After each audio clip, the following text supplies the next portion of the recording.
Welcome to the Social Podcast, brought to you by Another World Media and F the Box Movement. It's time for real talk with real people. Are you ready? Let's go. Hello, everyone, and welcome to the Social Podcast. I'm your host, Mona Cedillo. Welcome to episode 8. What we're going to be talking about tonight is we're calling it the double standard. Our co-host for tonight is J McBride. Hi, Jason. Big J, how are you doing? How are you? I'm good. I'm good. And you're good if I still keep calling you Big J. That is 100% accurate. Yes. Right on. All right. And our guest speaker for tonight is MiDian Holmes. Welcome. Hello, and thank you for inviting me. I made it.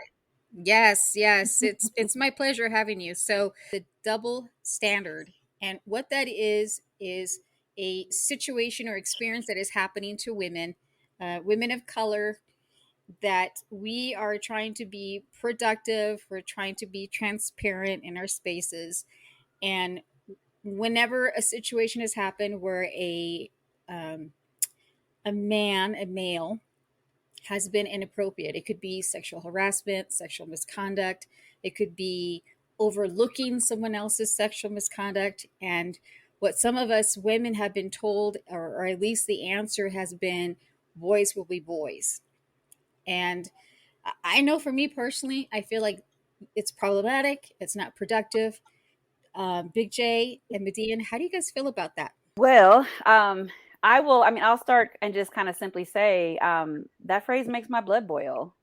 It is not something that I think that it doesn't resonate with me at all when someone says boys will be boys, as if it is this, innocuous way of offering excuse that, a boy, will just do things because that's the way that he's wired, or for some reason that aggression is in his DNA. I don't believe that for a second. I'm a mother of 3, and 2 of those 3 are no longer young. They're actually grown, but 2 of those 3 are boys, and they're young men now.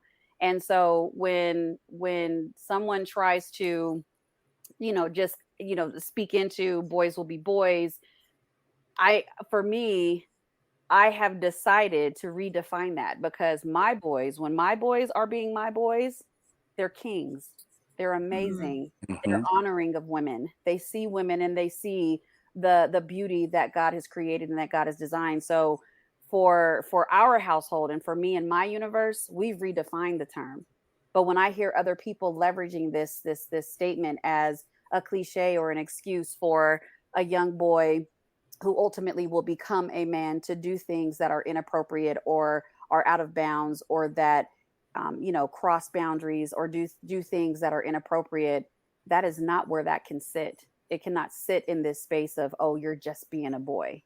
And I think that men shouldn't accept that. Don't accept that that's the way that you're supposed to be behaving. They should be pushing back all the same. The energy should be matched from men and women. That phrase is unacceptable. I definitely agree. And I think when I hear that phrase, boys will be boys, and I'm a little older probably than you guys, so it takes me back to, how society kind of used to be. And that's in every aspect, from what our entertainment was, what we read. I think that phrase is the catalyst for, toxic masculinity. It definitely has led to that. I mean, it's an excuse. That phrase is an excuse. And some of those characteristics, when people say that boys will be boys, I can think of, here recently, when Donald Trump says, just grab them in the, vagina. That's the type of thing that boys to be boys led to. Right. Mm-hmm. And so I think it's something that we have to grab a hold of. I don't think, we can use it as much today as maybe even, 5-10 years ago. I think society is changing and has definitely changed. So when we talk about those kind of things, like I said, those are the early stages. That was the early stages for me when we talk about toxic masculinity. Yeah, I have a 24-year-old, and I know I raised him. There are times that he would get upset or have a fit, and I would tell him, give him space, let him say or whatever he's going to do. And then afterwards, if he said anything or did anything out of line, we would talk, and I would say, it's okay to get upset. It's okay to have an emotion. Just what do you do with it? I raised him with that mentality that you're not walking around completely out of control, you know? And so Mm-hmm. I feel like when people say boys will be boys, that it's almost giving this wrong message to young men that you can do whatever you want and it's Right. okay. Right. And then I Yeah. also think about my daughter. I don't want her walking around being afraid of men. She's a young woman now. She's in a relationship. And I didn't want her growing up thinking that if she's in a room or she's in an office or she's at school or at the store, and that when she sees a man that she needs to immediately, be on guard because, boys will be boys and anything could happen. I don't think that that's true. I have a really big family and I have a ton of men in my family, and they are in control. They're married, they're faithful to the partners, um, they just don't completely just go lose it. And we're supposed to stand by and say, boys will be boys. It's an excuse for us to behave in ways that we know we shouldn't. And it's an excuse for us to be abusers. It's an excuse for us to be users. It's an excuse for us to do all the ugly things that we wouldn't want done to us. But growing up, that's, if you didn't act a certain way as a young man, um, you know, kind of showing those traits, then people thought or started to talk about you.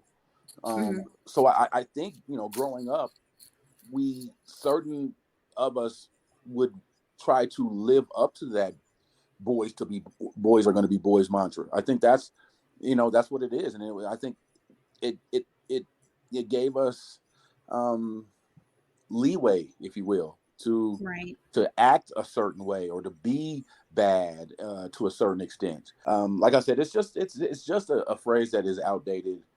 It needs to go away. And it's really weird because now you have young ladies saying, "Well, if it was good enough for the boys to do, then why can't I do it?" Right? And that goes from Mm, everything to that's good. from sex to violence. We're seeing Mm-hmm. an increase of violent behavior from young females because they're looking at that example of boys being boys. So it's really affecting all of our community.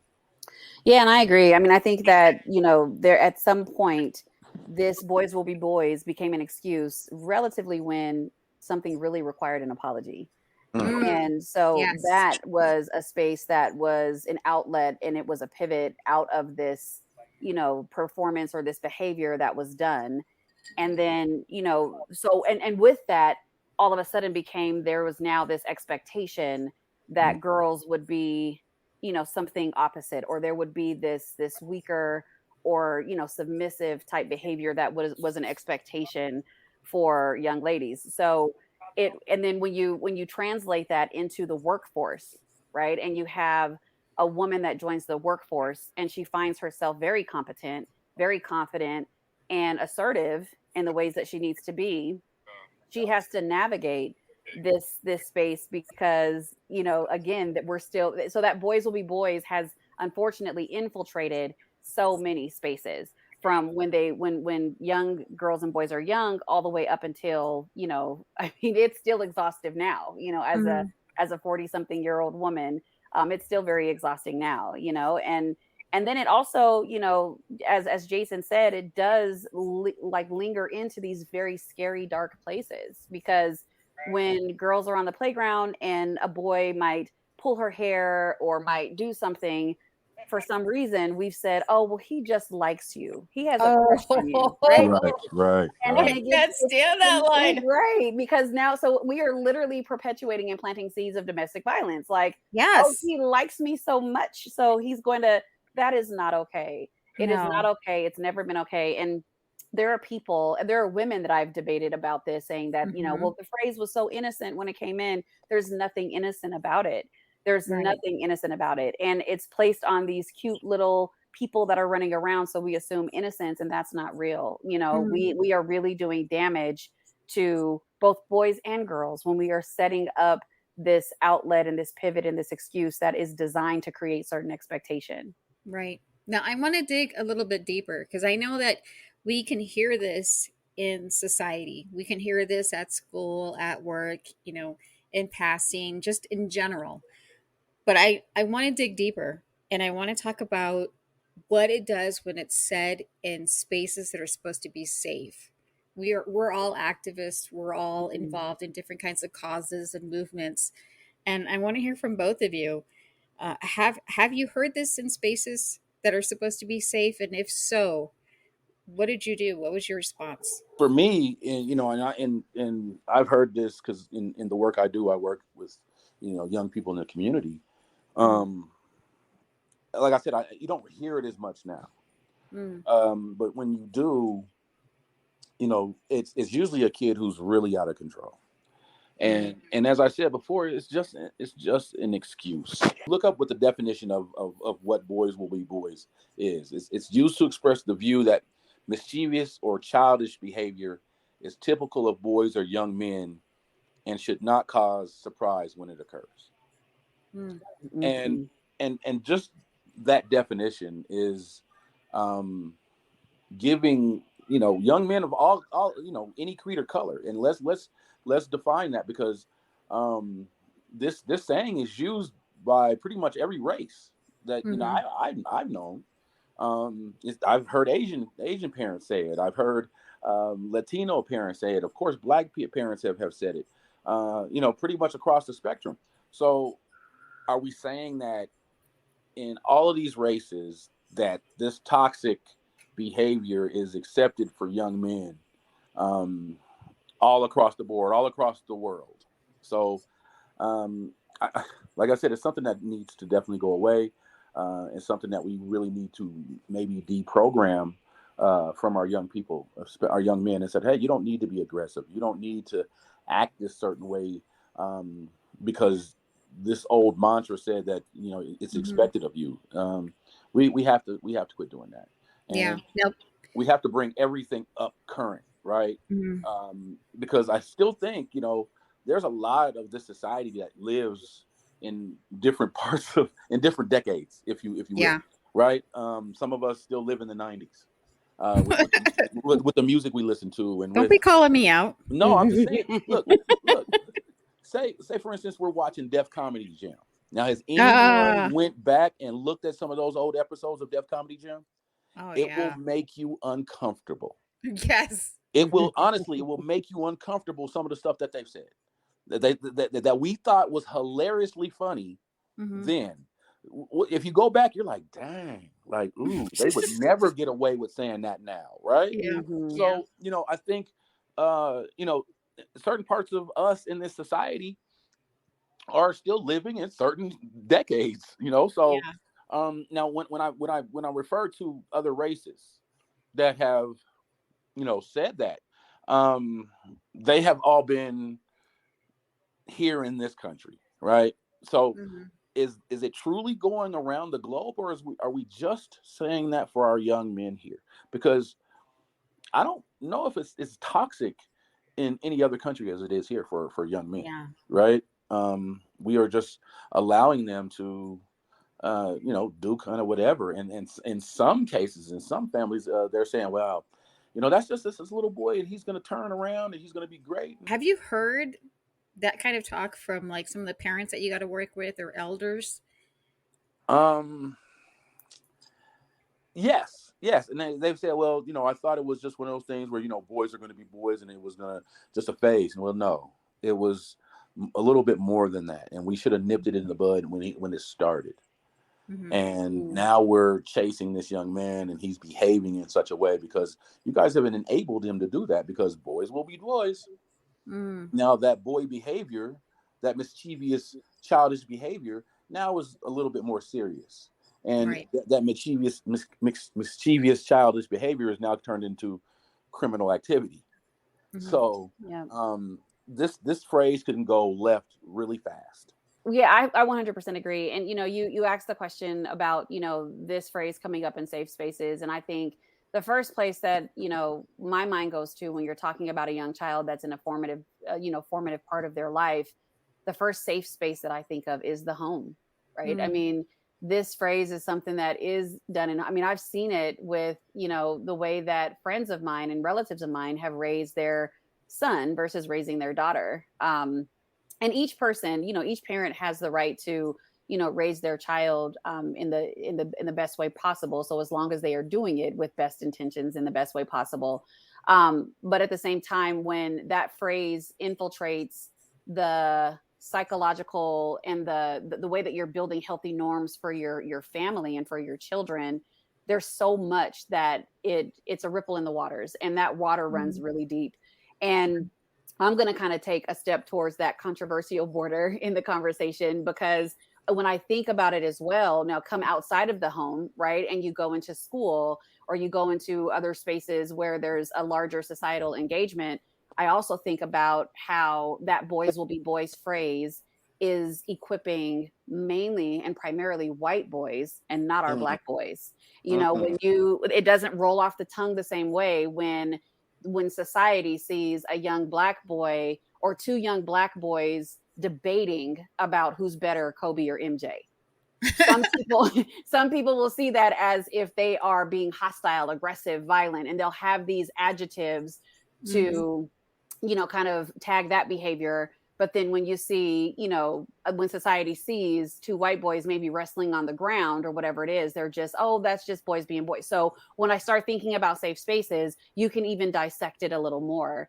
And then again, taking another step towards that boundary of controversy, when we think about one of the things that is happening in our world almost every other day, at least once a week, and we have these mass shootings, if you really think about it, what is the representation of those that are doing the shooting? Right. These are men, right? These are men that are doing this. And so as a collective body in society as men, I typically find myself curious, wondering, how do men feel about this is a male driven problem and epidemic in our country.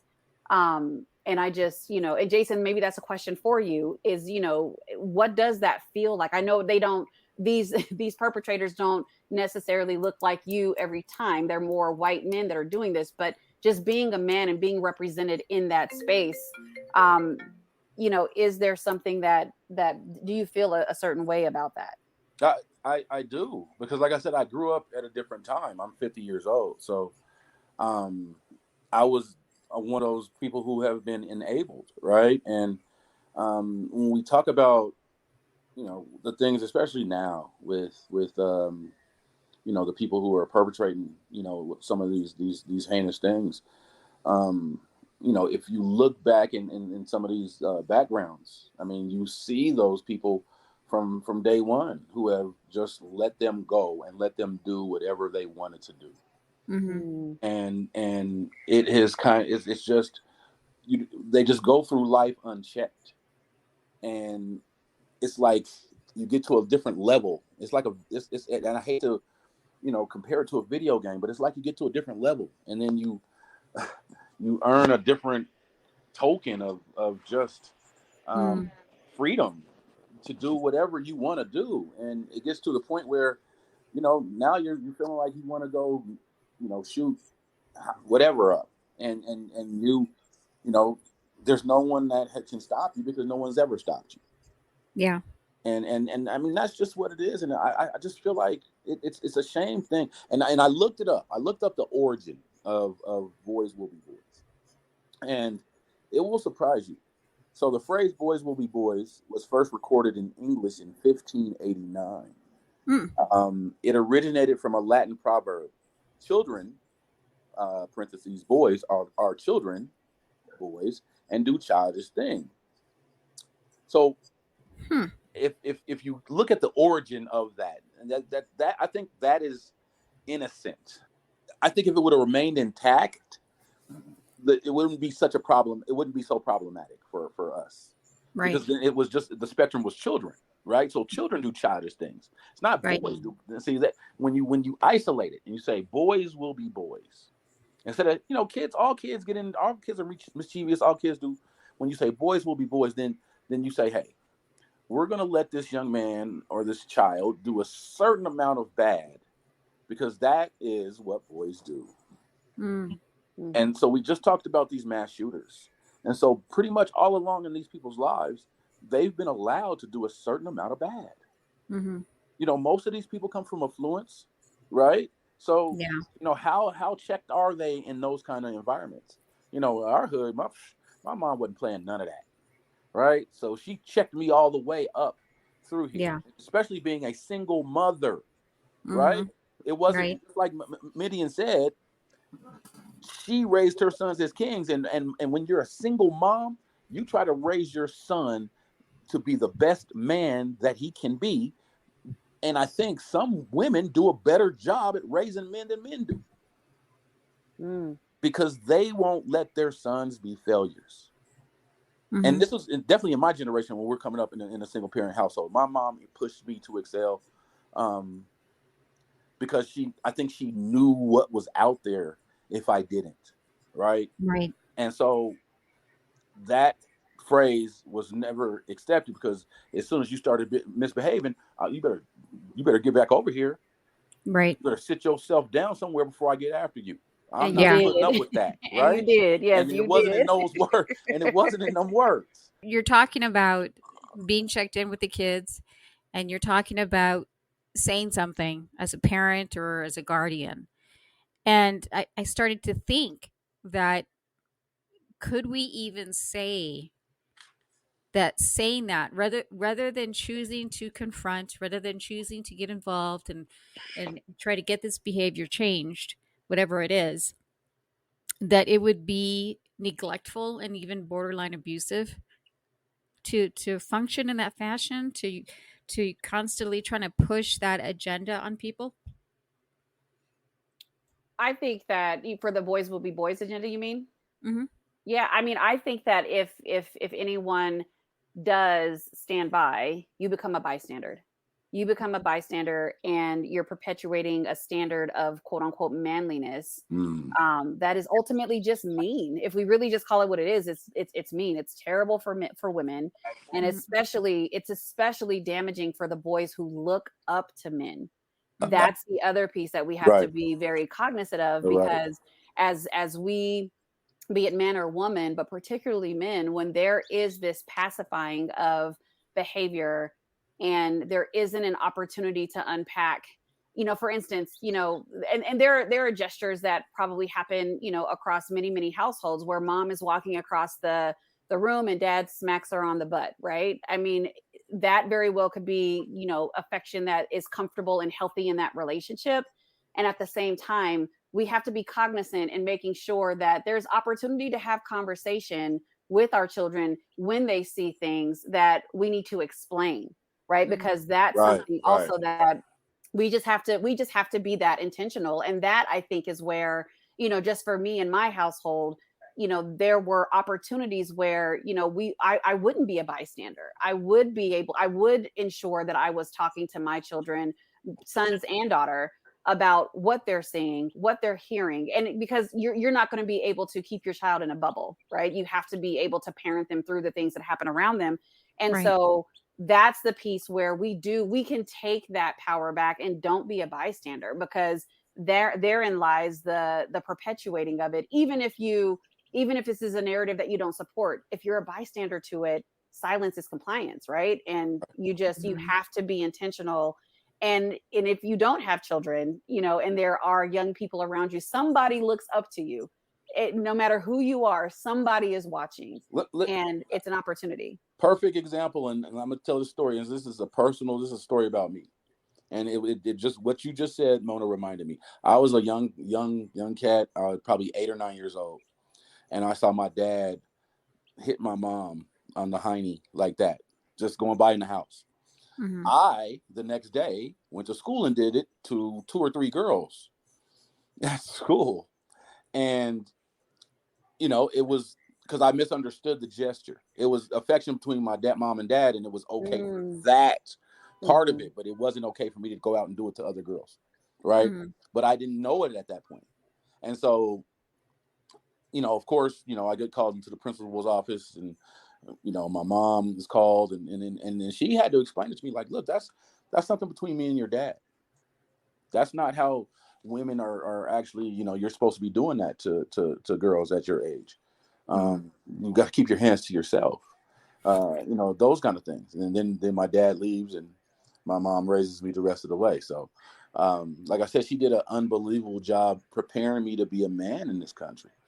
And I owe her that. I did, reconnect with my dad later on in life. For the most part, it was my mom who gave me those tools. It's weird, because that female, especially in our community, that had been the matriarch, that had watched her husbands and sons sold, that trauma being inherited, and then knowing what to teach your young person, knowing what to teach your young man in this country, right? You can't do that. You'll get killed if you do that to the wrong person, right? And Yeah. so, you have to, I think, MiDian, you said it a minute ago, when the examples of these young people, I mean, we can say what we want about Donald Trump, right? And I'm sure not anyone on this cast right now is a Donald Trump fan, but there are hundreds of thousands of young people who idolized him. And We to still watch do. him do some of the things that he did and say the things he said has just enabled these young people. One of the reasons why I wanted to talk about this was because of a situation that our community went through, where untruths were told about a young man. When it became known to me that some people were still choosing to listen to the rumors and listen to the lies, and I tried to have several conversations about it, about the importance of, what, we know the truth now, so why is this still being said? What I was told by one person was, there isn't not a single guy here that I know that hasn't done something, and boys will be boys. And I could not believe that I heard that. Wow. um Wow. and the other situation was that the person was having a hard time because nobody wanted to confront this other person that was, known to say untruths. And it was just this whole approach about, well, they didn't really want to get involved. And it blew my mind, because to me, I kept thinking, if you don't say anything, then they're basically, you're giving them the message that what they're doing is okay. Well, here's the thing: is I talked about it earlier with MiDian, and I really loved what she did. She asked me. She said, "I want to know what the motive is. Mhm. I want to know what's behind it. What are they gaining by saying that?" Well, first let me say that this is the reason why men across across the country should be matching the energy to push back against this narrative. Yeah. Because when there is accusation that is false, when someone is falsely accused, and particularly a man is falsely accused, and that happens to a lot of our Black men, Mm-hmm. therein lies this place where people go to rationalize, well, it must be true because, again, boys will be boys. So there should be a pushback from men as well in this narrative. But as we were talking about it, you're absolutely right.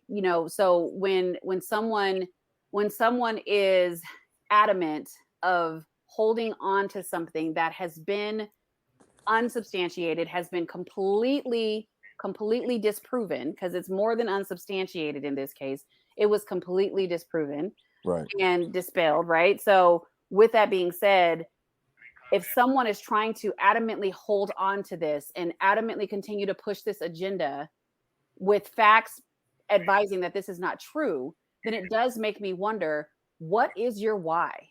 You call yourself an activist. You call yourself someone that wants to surround community, that wants to be someone that is leading in community. Yet you don't want to posture yourself to stay integral. You want to leverage these other things, anything you can grab to keep your voice amplified and your voice elevated. So that is my question to people like that and people that are still perpetuating that lie. What is your why? Why are you doing this type of work? Why are you putting yourself in this room with people like me that are looking to ensure that we start to make the changes that we need to see to impact society? It is people like that that have an agenda, because I'm sure that if they're being honest with themselves in their moments alone, it's literally them. They are their why. They want some kind of space to push off either from their white guilt, or they want the attention, or they want to have some kind of accolade. They want this dopamine hit that everybody's listening to them. Whatever that is their why. And when people show you that type of behavior, all of us, y'all, we have to be able to call that out. We have to be able to see that, and we have to be able to acknowledge that that is not a leader.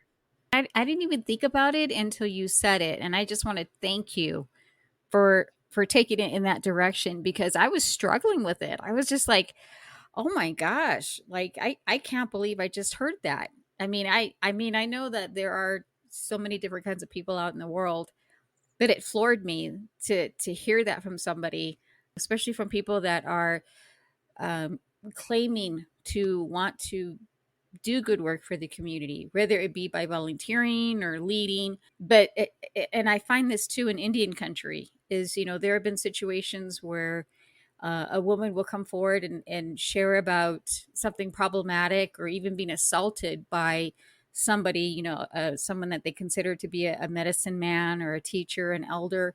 And people will say, hey, you don't, everybody makes mistakes. Don't make such a big fuss over it, and just stay away from him or stay away from her.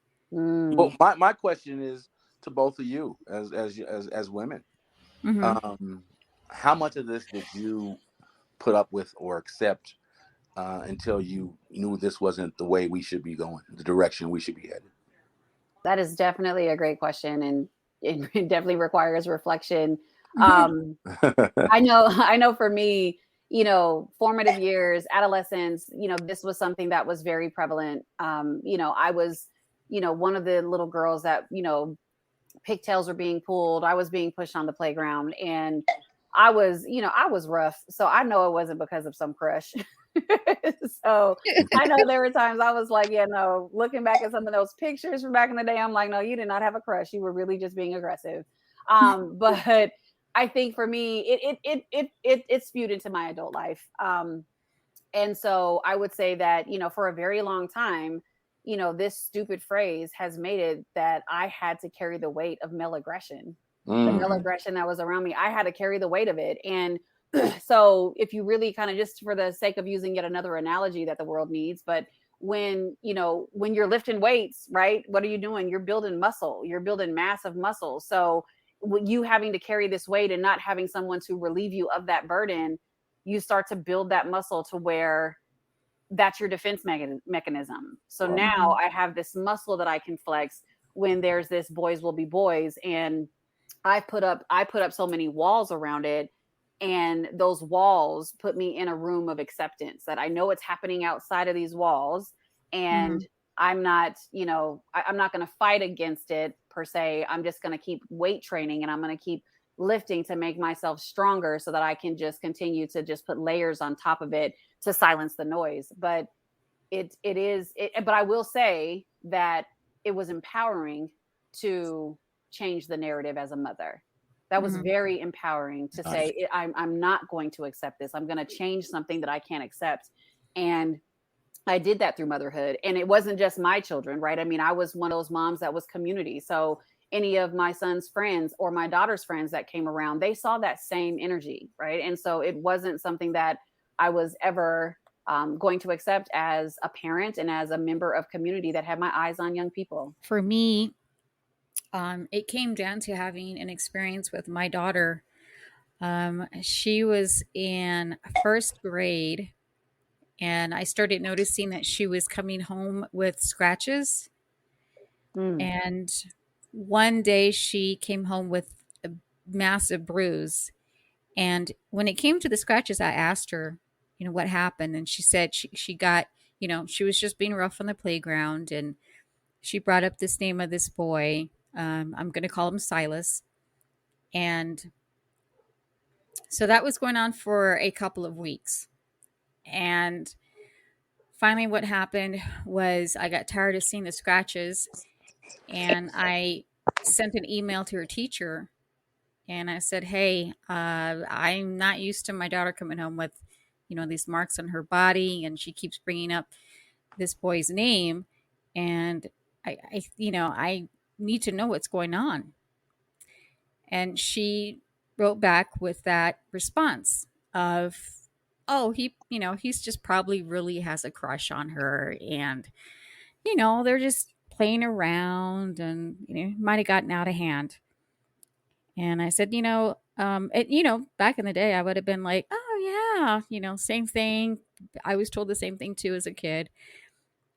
But for me, when she said that, I just got so mad, and I was like, "Don't dismiss what's happening to my child." And so I didn't hear from her for about a week. And then my daughter came home and she had a big bruise. And I said, "What is this?" And she said, "Silas." And I said, "Okay." And I never told her he has a crush on you. She even told me the teacher said that. "He probably just has a crush on you. Just ignore him." And so when she came home with the bruise, I lost it.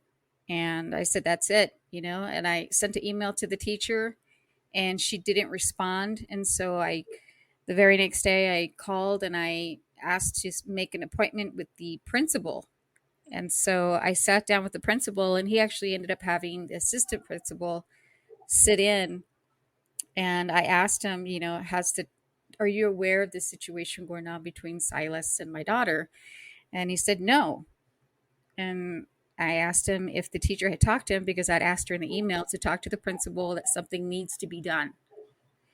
And he said, "No, she didn't say anything to me." And I just said, "Okay, look, this is what's going to happen. You guys are going to stop telling Megan that it's her job to stay away from Silas. You guys, obviously something's going on with Silas for him to be acting out on Megan, because she's a sweetheart, and she's this adorable little girl, loves everybody." And I said, "So I think he's taking advantage of the fact that, she's being told that it's her job to stay away. And so basically feeling like it's her fault." I said, "What needs to happen is we need to find out, why is he acting like this? Why does he think it's okay to act like this? And I need you to give space between him and her." And so, and that for them, that meant, and this is what I asked, is that he or her be moved to a different class, because she needs space. She's all traumatized by him, and you guys just need to do something different. And so, and I had a feeling, I asked for the principal to intervene. And I said, "I want to find out why this little boy is acting like this, because it's not natural. And he's learning from somewhere that it's okay to hit." So they actually listened. And I threatened the principal, and I said, "And I'm telling you right now that I'm going to give you a week to do something different. And if you don't, I'm going to take this to the superintendent, and we're going to have a talk about it at the school district meeting."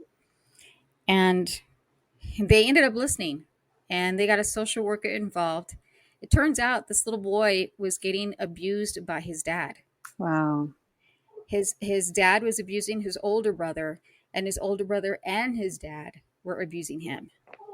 And so they were able to get him some counseling. They got the family into counseling. And I actually bumped into this kid later on in middle school, and he was a completely different child. Like, he was wearing glasses. He was all, like, "Hi, how are you?" And for a second, I thought he looks familiar. And my daughter says, "Mom, that's Silas." I was like, "No way." She's like, "Yeah, he's a totally different kid now." Wow.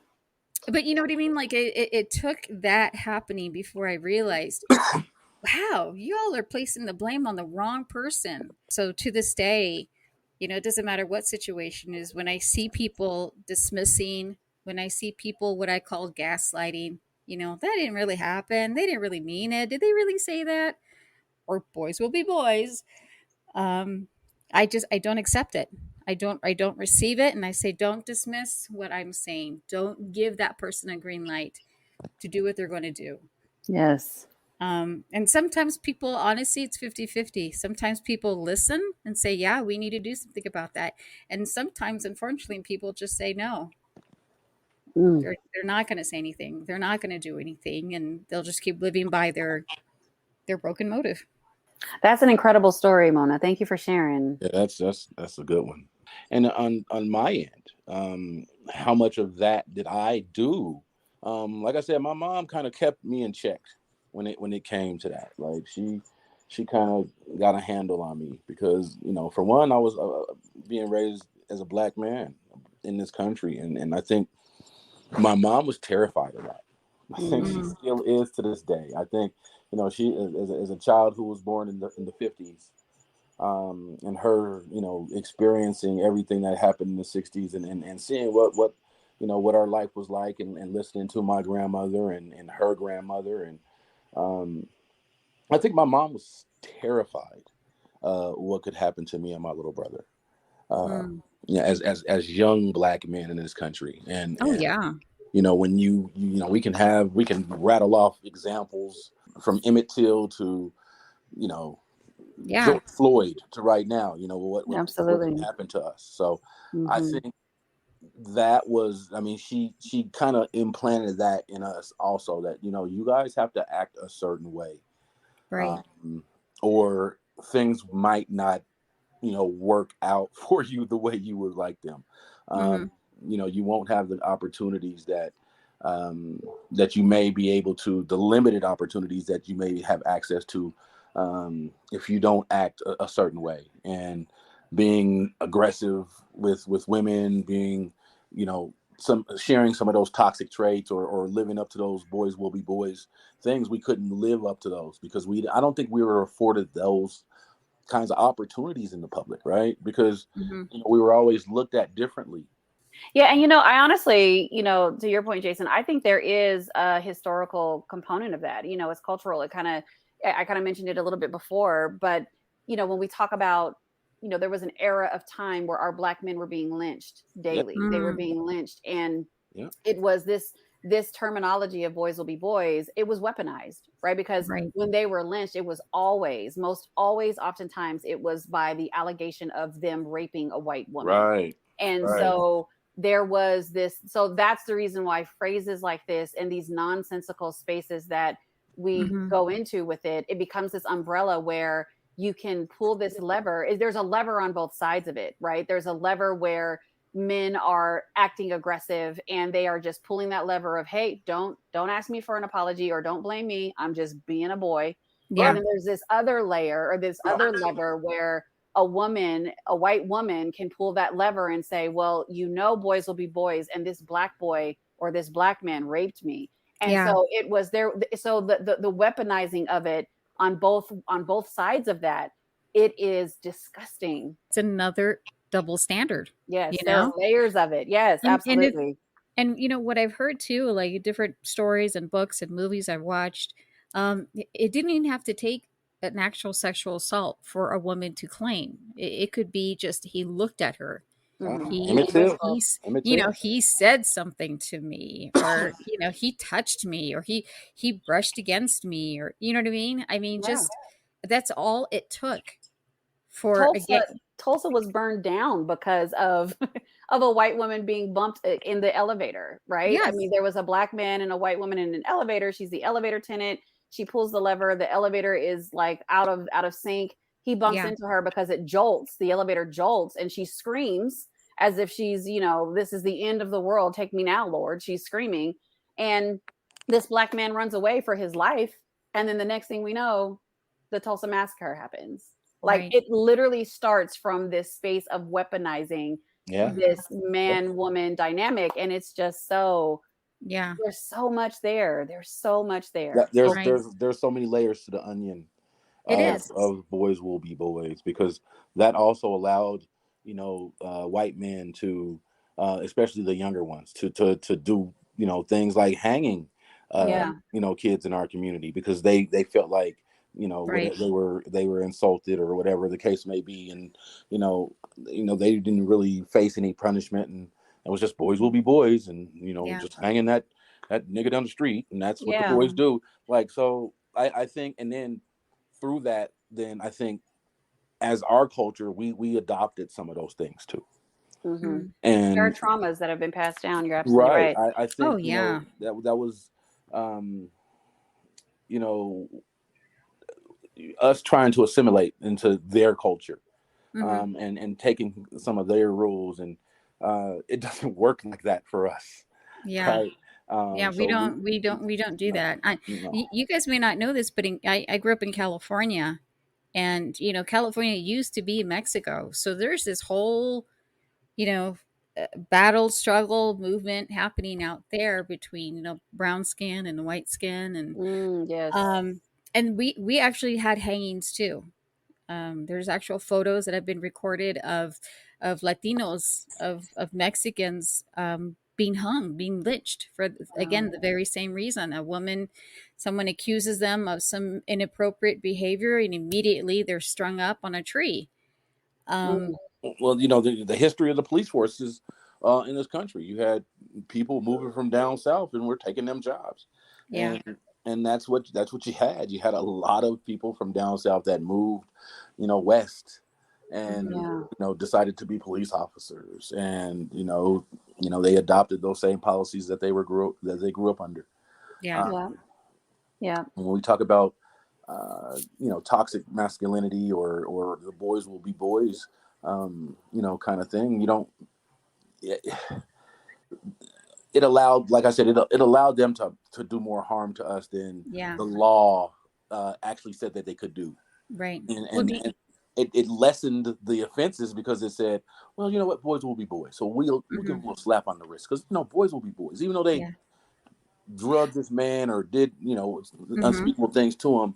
But we're gonna let boys go because boys will be boys. A lot of us are still living in different decades, and hmm, we're all trying to catch up. And so we really need to do a better job of catching people up, um, and saying, hey, some of these things that you may have grown up under, or hmm, people that told you, they're not okay. Like, right, it's not Mm-hmm. okay. It's not okay. And now it's okay that we can talk about that and say it's not okay. And right. so we need to have those conversations, and we need to have those conversations within our own communities, and then with everybody else also. So we are all living under one kind of thing. That's what this 100% country is supposed to agree. be, right? Yeah. Yeah. And if we start really, kind of shaping this as far as like what is that pathway for change? Hmm. As you spoke about your daughter and your lived experience as a mother, I've spoken about mine. Jason, you might have some yourself, but what I will say is that if we start changing that in our own homes, like kids talk on the playground, y'all, Yeah. Yeah. like they talk on the playground. And if you have a young girl that does not understands and does not accept this boys will be boys notion, does not accept that you're pulling my pigtails because you like me, and starts to navigate that and become an advocate for herself, and she is surrounded by other boys that are saying the same thing. Can you imagine what dynamic shift that does on that playground? If there's that, like you said, Jason, there's some people that just either refuse to to catch up or they haven't caught up, Right. but if their child is out there living this vicarious boys will be boys, woohoo, and then you've got a dynamic of young people that are like, no, my mommy told me I don't do that, or Hmm. my mommy taught me to protect young girls or young. If we change it in our households, we change it on the playgrounds, and those playgrounds eventually become boardrooms, and they become Hmm. other households, they become marriages, they become this thing. So the pathway to change is really to not be a bystander in this, and make sure that your children have the language and have the capacity and have the competence to speak out, right? And don't Right. be a bystander either on the playground. You don't, little Johnny, little Johnette does not have to be a bystander either. Yeah, that Exactly. reminds Right. me. Right. It was probably about a year after all that stuff happened that went down with my daughter. We were at this festival, and they had this huge blow up, playground for the kids to play on. And my daughter was just, ripping through there, running around, sliding. She got to this one point of where she went up this one obstacle, and there was a girl sitting there just kind of like watching people, bossing people around. So my daughter's climbing up. She gets to the top.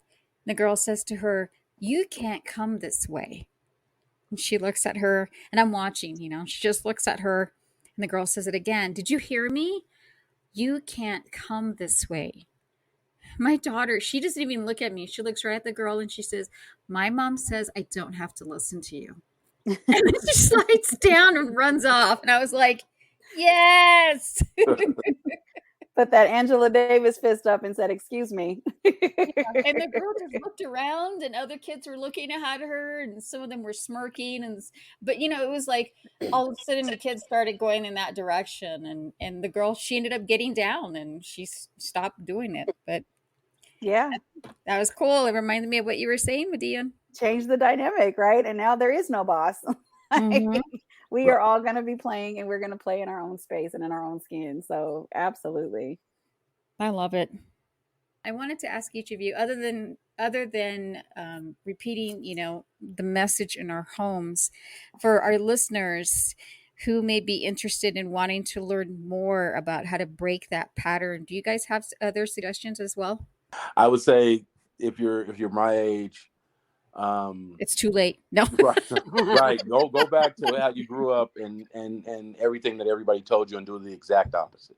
Do the exact opposite, because they taught us to be misogynistic. They taught us to be, that men could do those kind of things, and that was an accepted part of being a man, was, being able to see multiple women and treating women a certain way, and the casting couch and all the things that women had to deal with, and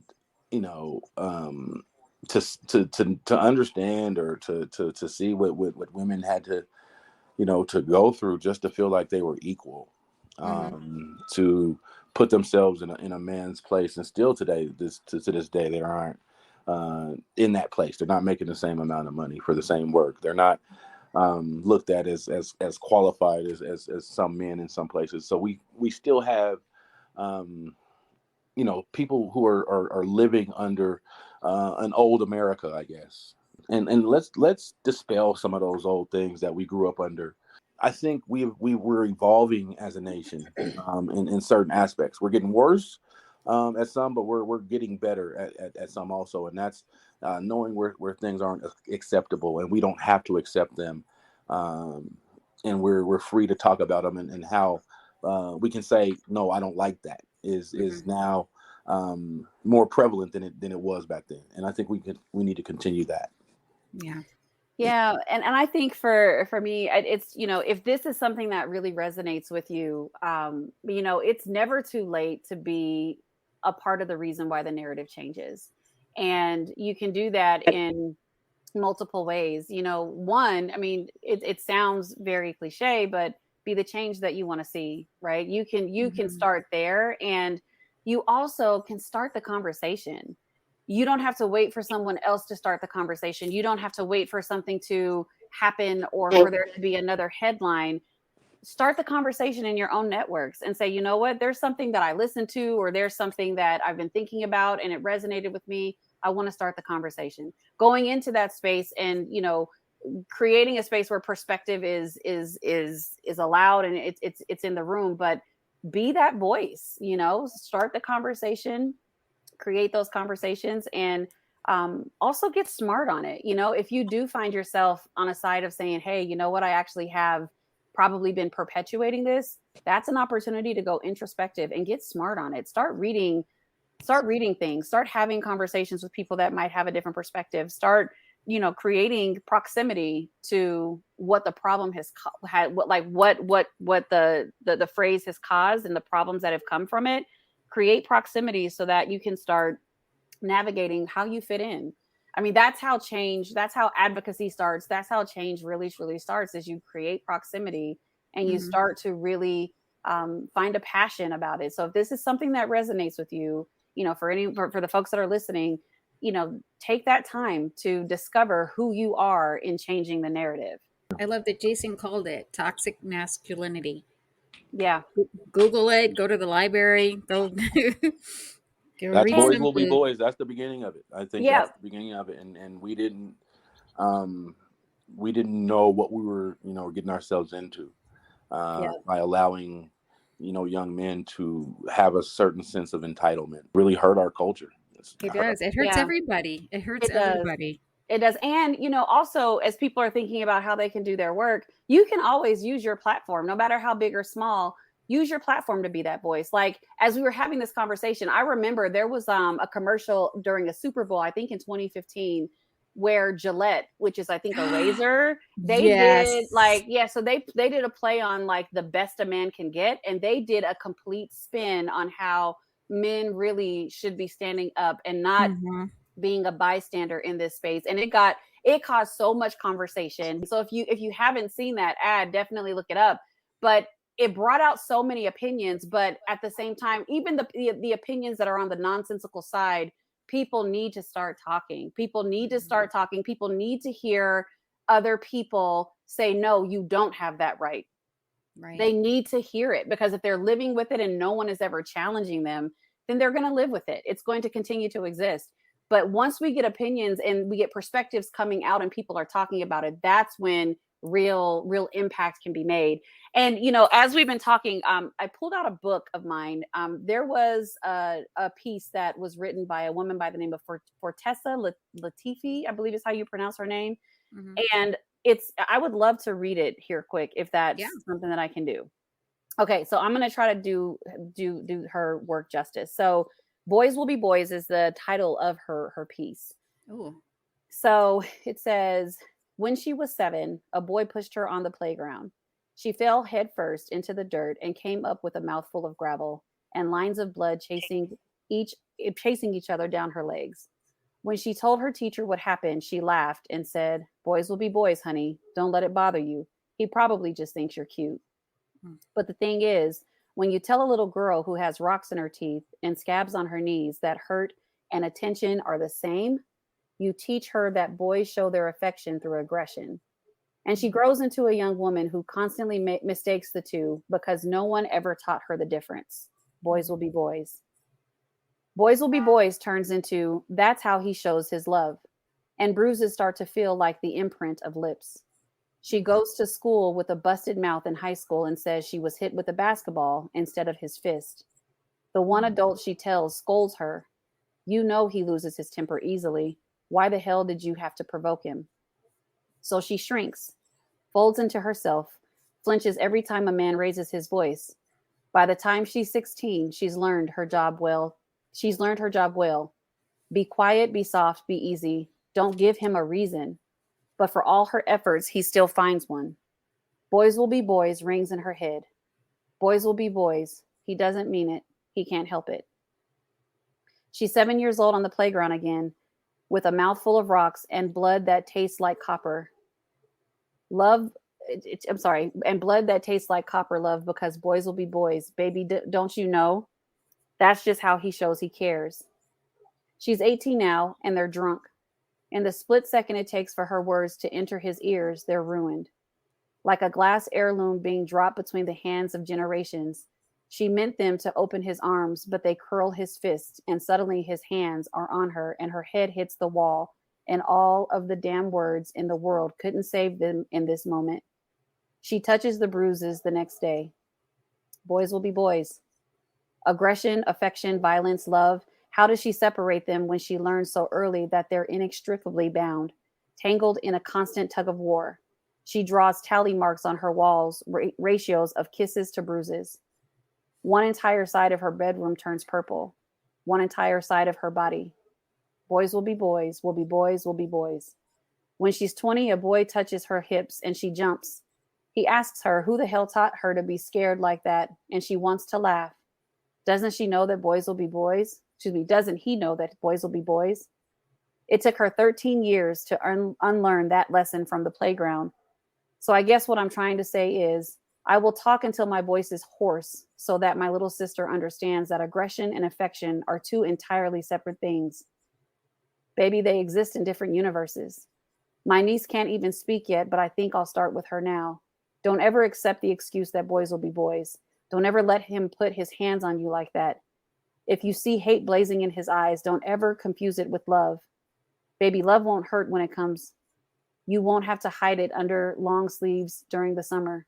And the only reason he should ever reach out his hand is to hold yours. Yeah, I mean, it definitely puts it in perspective. And she's writing this to her sister, but we all have access to a sister, a daughter, a mother, a grandmother. There's Niece. Yes, a niece, a cousin, whomever. And we also have access to our sons, our kings, our brothers, we have access to them too, because we just talked about how it's weaponized in so many ways. So this is something that it transcends gender, it transcends race, it transcends age, it transcends identity. We have got to do better. Well, I'll say, Mona, shout out to you. Shout out to creating a platform where voices can be heard, stories can be discovered. Thank you. Thank you. Thank you. And no, it's not easy. So I just want to make sure that I acknowledge you with an open heart, that you are doing amazing things. And I love that you are doing this for our city. It is my hope that we can somehow, some way, the city or whomever can surround you so that you can do this much, much more. You are an important voice, and I really appreciate the platform. And Jason, yeah, absolutely. Shout out to what you do and just the presence that you bring whenever you're involved in something I know that is about to go the right direction. So I appreciate all that you do and everything. So keep going. And just to the ears that are out there listening, we all are passionate about something, y'all. If we do this together and we start finding out how we're the same instead of focusing on how we're different, so much can be done. There's so many things that we can do. And let's keep dreaming about the joy of those that come beyond us. So let's do it. MiDian, thank you for always taking the conversation up at another level. And I really appreciate your insight. Thank you so much for sharing that poem as well. Of course, absolutely. And that's so sweet of you to say. So thank you for the opportunity. Yes. All right, listeners, this has been episode number 8 of the Social Podcast. If you haven't yet, you can go ahead and follow us on iHeartRadio. And we are in the process of also being added onto Apple Podcasts. But for now, you can also find us on SoundCloud. Shout out again to Big J for co-hosting, and for MiDian for joining us for this very, very thoughtful, insightful, much needed conversation. Until next time, everybody, be good to each other.